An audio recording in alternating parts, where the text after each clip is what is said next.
Yeah, see, those were already connected when it wasn't even set up. And the weird thing about this is that it only came with the back foot and the front foot, none of the sides. So it would not stand up. We had to we had to severely, the Spirit Halloween has some very, very sticky stuff.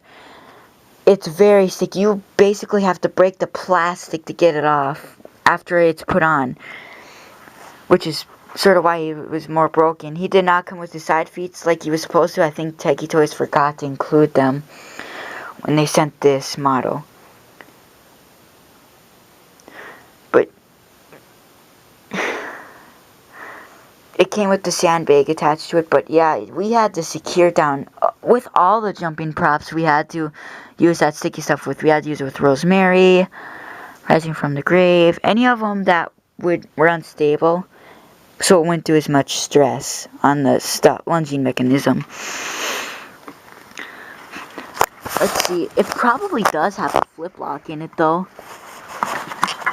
It most likely does. It was just already assembled in the box. It can't, like I said, the Techie Toys props that come are already halfway assembled.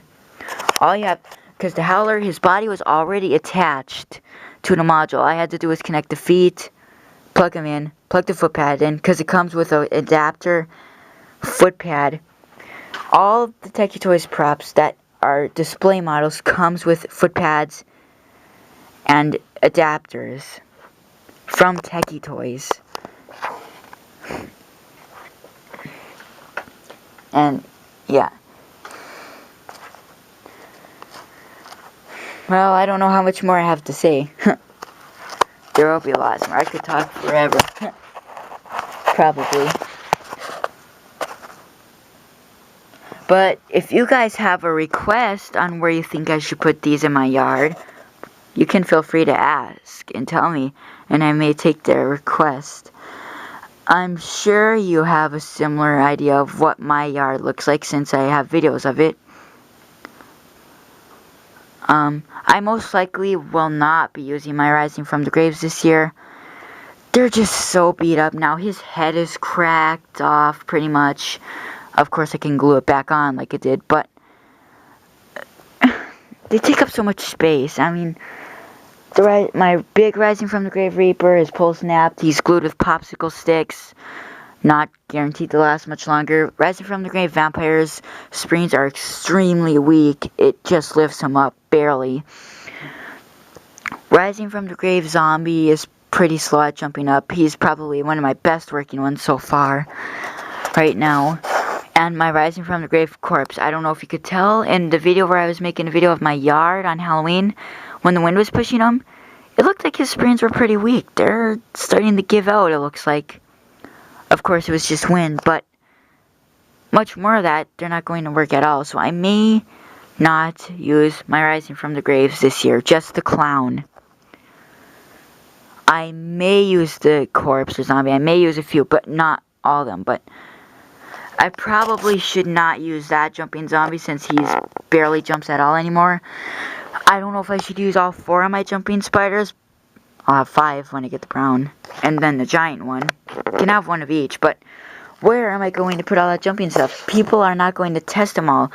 I basically have to tell the people to step on the foot pad, and then they know exactly what's going to happen. It ruins the surprise. And uncensored, they're just going to jump up randomly. They're going to see what it does, and then they don't get scared at all. But yet, when the foot pad is in, they act like they're so blind they can't even see it. They don't even walk up to the foot pad. They just come and go. I have to tell them to step on it, and it just drives me crazy. So jumping props can be a big problem sometimes. People are too much of chickens. But yeah, if you have any requests of where I should put these in the yard or the garage this year, you can feel free to let me know. I may take the request unless I'm putting a new prop there. You can also maybe let me know where I should put any new props in both this room, where I should put them, make room at somewhere, and outside for Halloween. Because if you wanted me to rearrange a little bit and tell me where you want me to put a new prop, like the Rosemary Kid. If you wanted to tell me where to put them, that'd be fine. I may take that request. Well, I guess I better let you guys go. Get back to your Halloween haunted builds or whatever you guys are up to lately. Talk more a little bit later. Bye.